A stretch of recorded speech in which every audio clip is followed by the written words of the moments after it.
All right, so let's open up to the fall of the House of Usher from approximately where we left off yesterday, and keeping in mind that existential construct that we discussed earlier. So one of the things that you have to remember with existentialism is that existentialism is not only an individual act. Existentialism is also a familial act, meaning that the family of the House of Usher is also an aspect of this. So if we're talking about your family lineage or your family line and it disappearing entirely off of the face of the planet, there is an existential crisis that is located therein. And the crux of the existential crisis is the death. It's the death of the ego, it's the death of the self, but for Edgar Allan Poe, it was also the death of the mind. So this is one of those big philosophical questions that you have to ask yourself. Who are you? Like, where are you located? Bodily and mind. Are you just your brain? Or is there something else involved? Do you have a soul? Is that soul attached to your brain? Now, there are certain beliefs that are religious and spiritual that say that there are pathways to understanding this, but each of those pathways is also an individual pathway. You have to understand that pathway for yourself, right? That's what you guys just saw as far as Sartre. So when we're talking about this relationship that Edgar Allan Poe is exposing to us in The Fall of the House of Usher, it's not just the physical embodiment of the house. Yes, on the surface, this is a ghost story. It's a haunted house story. It could be a zombie story. But remember, I told you guys, with American authors, there's so much more to it. There are all of these different layers upon layers of meaning. So ultimately, if we're saying that life on Earth exists while you're on Earth, then what about the things that exist after us? The things that we've created? Things like Stonehenge or a book. Edgar Allan Poe actually is still speaking to us right now. You're still reading him. Mainly because I'm making you. But he is still alive. Is this him or his essence? It makes sense then that writers especially, and artists too, struggle with this construct of the existential crisis in more ways than the everyday person does, because they are trying to create something that will outlive them.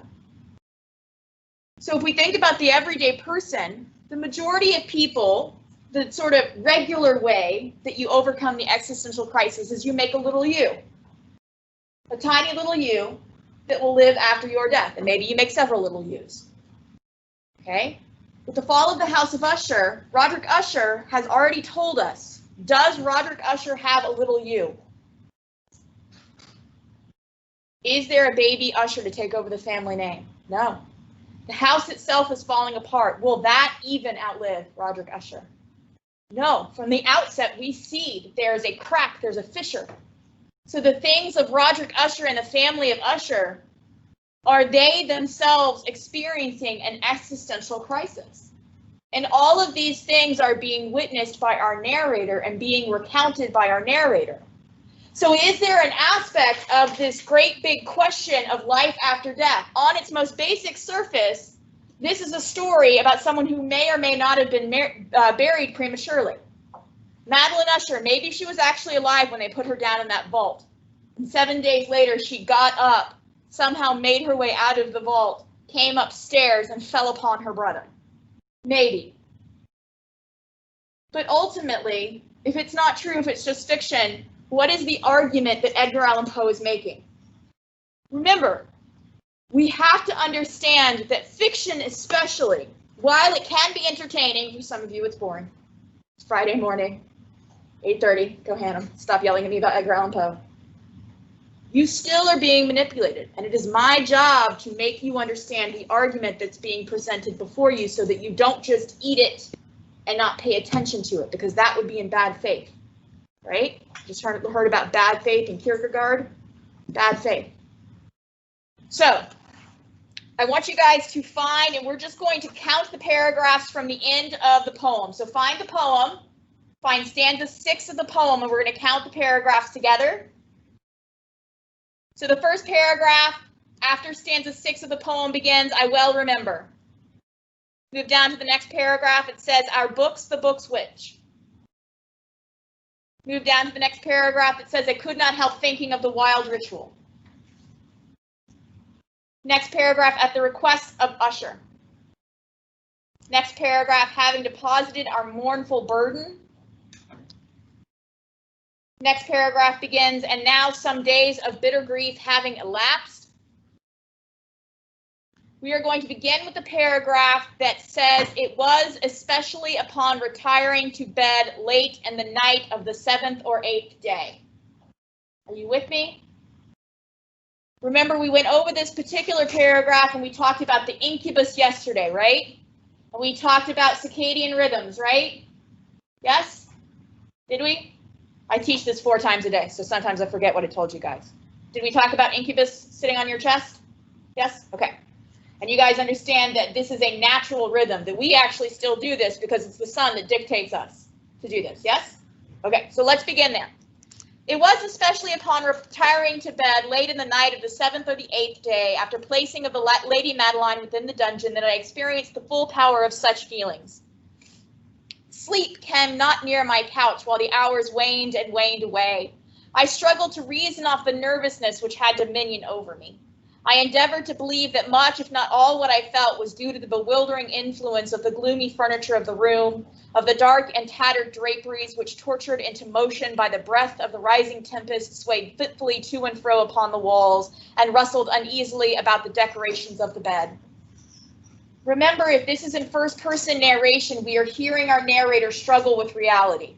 He is struggling with this construct around him that seems to be tainting all of his perspective. On top of that, he's not sleeping well. And you guys well know that when you don't sleep very well, the whole world seems different. Definitely more intense, definitely more emotional. So he's trying to use science to reason this out. An irrepressible tremor gradually pervaded my frame, and at length there sat upon my very heart an incubus of utterly causeless harm. We talked about yesterday the fact that when we see this incubus, this is a moment in which our writer is beginning to accept the supernatural, and that is worrisome.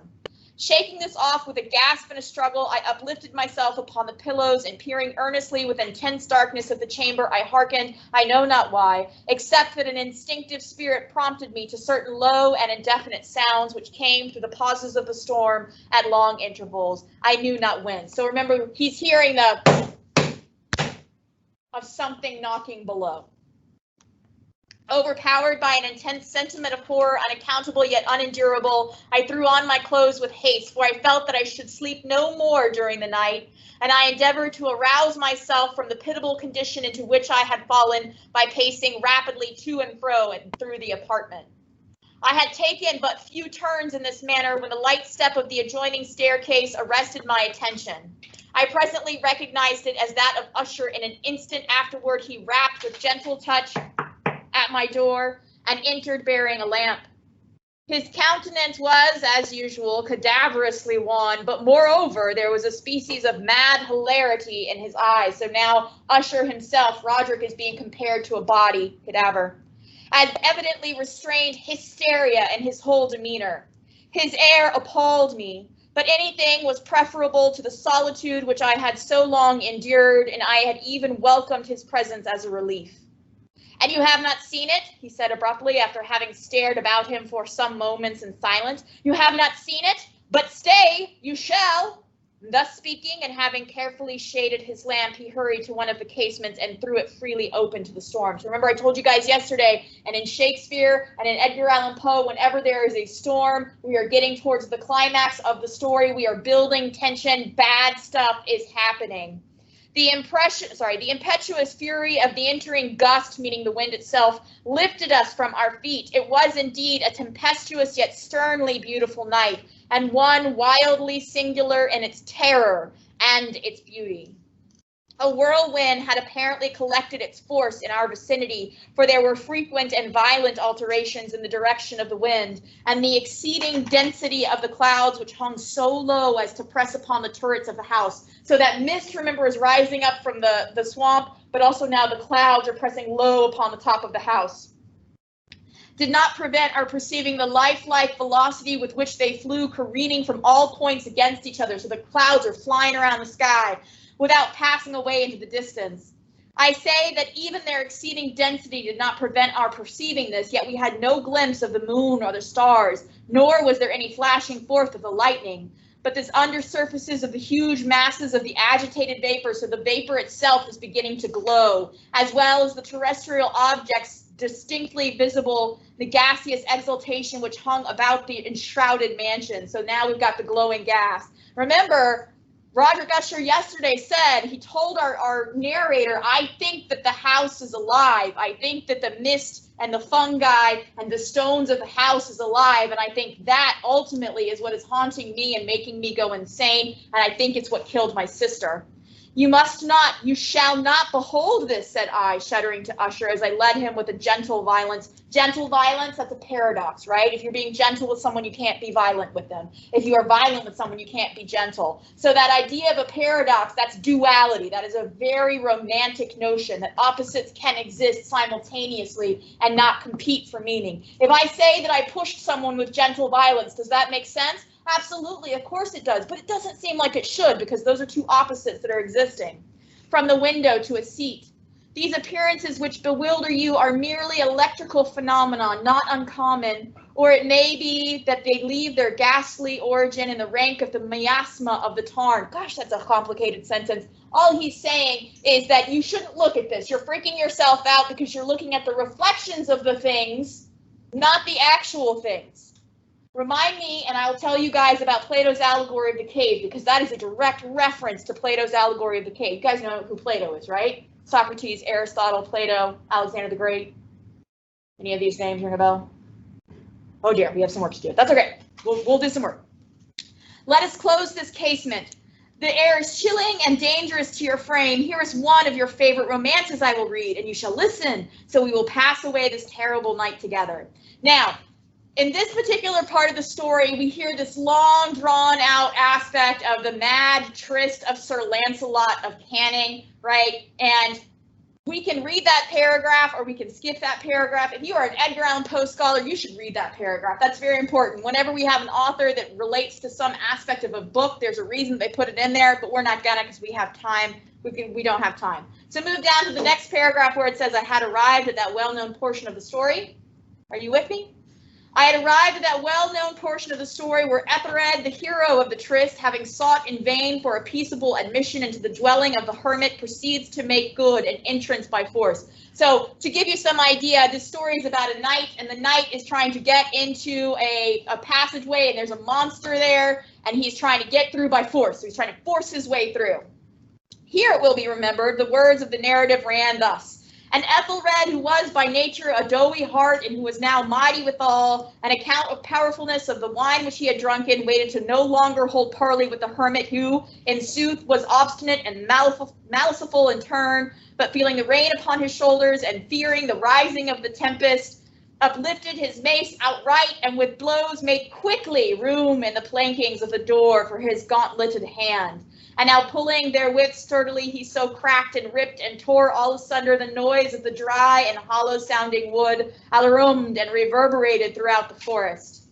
At the termination of this sentence I started, and for a moment paused. For it appeared to me, although I had once concluded my excited fancy had deceived me, it appeared to me that from some very remote portion of the mansion there came, indistinctly to my ears, what might have been, in its exact similarity of character, the echo, but a stifled and dull one certainly, of the very cracking and ripping sound which Sir Lancelot had so particularly described. What do you think is cracking and ripping? He's hearing a cracking and ripping noise. What do you think is cracking and ripping? It's a physical thing.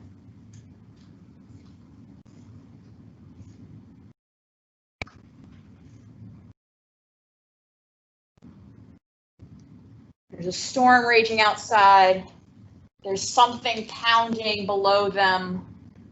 Roderick Usher is frantic in the bedroom.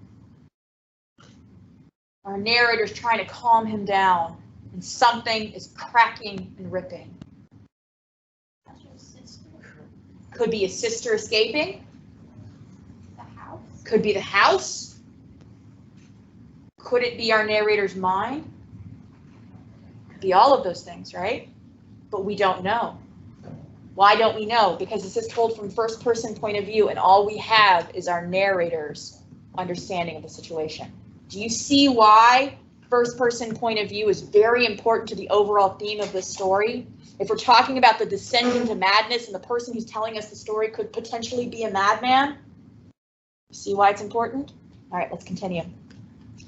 It was beyond doubt the coincidence alone which had arrested my attention, for amid the rattling of the sashes of the casements and the ordinary commingled noises of the still increasing storm, the sound in itself had nothing, surely, which had interested or disturbed me. I continued the story. So then he goes on, and then we're going to move down just because it's a long story. So we're going to move down to where it says, here again I paused abruptly. Are you with me? Here again I paused abruptly. Here again I paused abruptly, and now with a feeling of wild amazement, for there could be no doubt whatever that in this instance I did actually hear, although from what direction it proceeded I found it impossible to say, a low and apparently distant but harsh, protracted, and most unusual screaming or grating sound. What other thing in the house made a grating sound? Do you guys remember? It was the gate to the tomb. The exact counterpart of what my fancy had already conjured up for the dragon's unnatural shriek as described by the romancer. Oppressed as I certainly was upon the occurrence of the second and most extraordinary coincidence by 1,000 conflicting sensations in which wonder and extreme terror were predominant, I still retained sufficient presence of mind to avoid exciting by any observation the sensitive nervousness of my companion. I was by no means certain that he had noticed the sounds in question, although assuredly a strange alteration had, during the last few minutes, taken place in his demeanor. From a position of fronting my own, he had gradually brought round his chair so as to sit with his face to the door of the chamber, and thus I could but partially perceive his features, although I saw that his lips trembled as if he were murmuring inaudibly. His head had dropped upon his breast, and yet that he was not asleep from the wide and rigid opening of the eye as I caught a glimpse of it in the profile. This motion of his body, too, was at variance with this idea, for he rocked from side to side with a gentle yet constant and uniform sway. Having rapidly taken notice of this, I resumed the narrative of Sir Lancelot, which thus proceeded. And now the champion, having escaped from the terrible fury of the dragon, bethinking himself of the brazen shield and the breaking up of the enchantment which was upon it, removed the carcass from out of the way before him, and approached valorously over the silver pavement of the castle to where the shield was upon the wall, which in sooth the feet upon the silver floor, with a mighty, great, and terrible ringing sound. No sooner had these syllables passed my lips than, if a shield of brass had indeed at the moment fallen heavily upon the floor of silver, I became aware of a distinct, hollow, metallic, and clangorous, yet apparently muffled reverberation. Something beneath the house has just opened. Completely unnerved, I leaped to my feet, but the measure of the rocking movement of Usher was undisturbed. So Usher either didn't hear it or his mind is so gone completely that he's not reacting to what's happening. I rushed to the chair in which he sat. His eyes were bent fixedly before him, and throughout the whole countenance there reigned stony rigidity. But as I placed my hand upon his shoulder, there came a strong shudder over his whole person. A sickly smile quivered about his lips, and I saw that he spoke in a low, hurried, gibbering murmur, as if unconscious of my presence. Bending closely over him, I at length drank in the hideous import of his words. Not hear it? Yes, I hear it, and have heard it. Long, many minutes, many hours, many days, I have heard it, and yet I dared not. Oh, pity me, miserable wretch that I am, I dared not speak. We have put her living in the tomb, said I not, the senses were acute. I now tell you that I heard her feeble movements in the hollow coffin. I heard them many days ago, yet I dared not speak. And now tonight, Ethelred, the breaking of the hermit's door, and the death cry of the dragon, and the clangor of the shield, say rather the rending of her coffin, and the grating of the iron hinges of her prison, and her struggle within the coppered archway of the vault. Oh, whither shall I fly? Will she not be here anon? Is she not hurrying to upbraid me for my haste? Have I not heard her footstep on the stair? Do I not distinguish that heavy and horrible beating of her heart? "Madman!" He sprang furiously to his feet and shrieked out his syllables as if in effort he were giving up his soul. "Madman, I tell you that she now stands without the door." To be clear, Broderick Usher has just said, "I've heard her moving in her coffin because my twin spidey senses told me that she was. I heard the beating of her heart. I knew she was alive and I didn't let her out. And now she's here to kill me, to kill you. She's standing right outside that door." And he keeps saying "madman" as though it is our narrator who is the crazy one. As if in superhuman energy of his utterance there had been found the potency of the spell, the huge antique panels to which the speaker pointed threw slowly back. Upon the instant, their ponderous and ebony jaws, it was the work of the rushing gust. So even here, our narrator is trying to rationalize. He says, "I know that there's nothing on the other side of the door. It's the wind. The wind opened the door. But then without those doors, there did stand the lofty and enshrouded figure of the Lady Madeline of Usher. There was blood upon her white robes, and the evidence of some bitter struggle upon the portion of her emaciated frame. For a moment she remained trembling and reeling to and fro upon the threshold, and then, with a low, moaning cry, she fell heavily inward upon the person of her brother, and in her violent and now final death agonies bore him to the floor a corpse. To be clear, the Lady Madeline falls upon her brother, and the fright of it, the fear that he had mentioned at the beginning of the story, is what kills him. So he predicted his own death. I am afraid of fear, and fear is what kills him. And a victim to the terrors he had anticipated. From that chamber and from that mansion I fled aghast. The storm was still abroad in all its wrath as I found myself crossing the old causeway. Suddenly there shot along the path a wild light, and I turned to see whence a gleam so unusual could have issued, for the vast house and its shadows were alone behind me. The radiance was that of the full setting and blood-red moon, which now shone vividly through that once barely discernible fissure of which I had before spoken, and extending from the roof of the building in a zigzag direction to the base. So he is more able to see the crack, largely because the moon is red now. Have you guys ever seen a red moon, like a blood red moon? That's what he's seeing. It's a harvest moon. And it's shining through the crack in the house. While I gazed, this fissure rapidly widened. There came a fierce breath of the whirlwind. The entire orb of the satellite burst at once upon my sight. My brain reeled as I saw the mighty walls rushing asunder. There was a long, tumultuous shouting sound like the voice of 1,000 waters, and the deep, dark tarn at my feet closed sullenly and silently over the fragments of the house of Usher. So the house sank into the swamp. Every aspect of Usher's family now completely and totally gone. So remember I told you guys about that existential crisis? The house is a symbol, concrete object, stands for an abstract idea, of the existential crisis not only of Usher, but also of the Usher family line. Okay? All right.